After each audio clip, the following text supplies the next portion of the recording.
Paklauskite savęs, koks yra mūsų sostinės Vilniaus simbolis. Šventas Kristoforas, Gedimino pilis, arkikatedra bazilika. Kuo daugiau klausinėsite, tuo daugiau suprasite, kad vieningo simbolio sostinė neturi. Nors, kaip teigia vienas menininkas, galėtų ir turėti. Ir tas simbolis visų panosėje. Kunigaikštis Gediminas medžioklėje sumedžiojęs taurą užmigęs susapnavo sapną. Ant kalno kaukė geležiniai šarvais apsišarvavęs vilkas. Pakėlęs galvą į mėnulį jis staugė taip garsiai, lyg staugtų jame pasislėpusių 100 kitų vilkų. Ryte Gediminas pasikvietė žynį. Papasakojęs sapną, prašė jį išaiškinti. Mes iš tiesų simbolį vilko pavydale turim, kaip visi gerai žino, Gedimino sapne.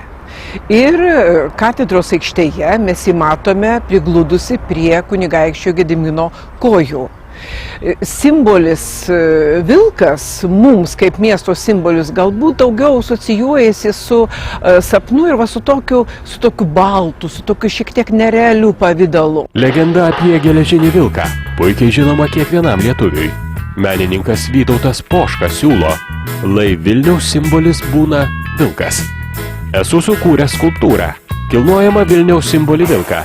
Išplėtoju šią idėją, vilkas bus tiražuojamas ir stovės Vilniaus aikštėse, skveruose. Idėja gimė būtent Vokietijoje. Jis ten sudaręs daug parodų ir esu prisižiūrėjęs labai daug, kaip jie eksploatuoja savo miesto simbolius.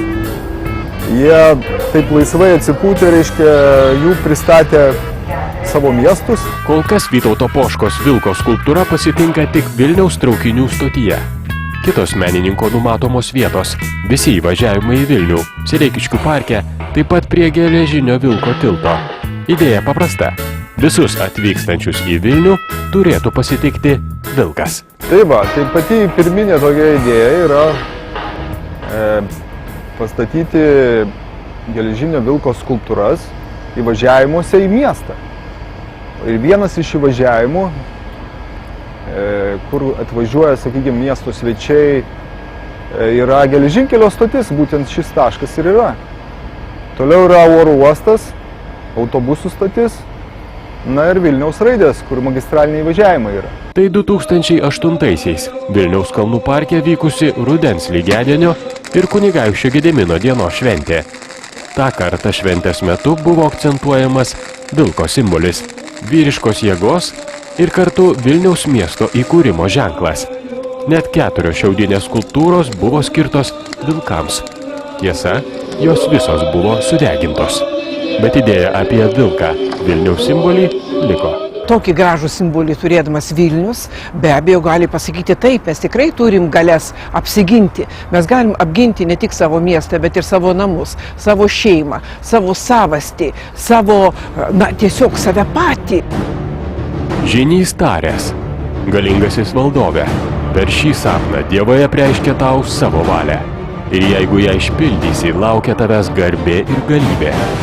Geležinis vilkas reiškia, kad toj vietoj turi būti pastatyta tvirta pilis ir miestas, valstybės sostinė, o 100 vilkų jame staugiančių reiškia gyventojus, kurie tave ir jo miesto garbę ir galybę išgarsins po visą pasaulį.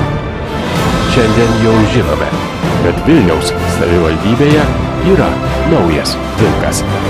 Belieka atsakyti, ar Vilniui reikia vilko, simbolio vilko.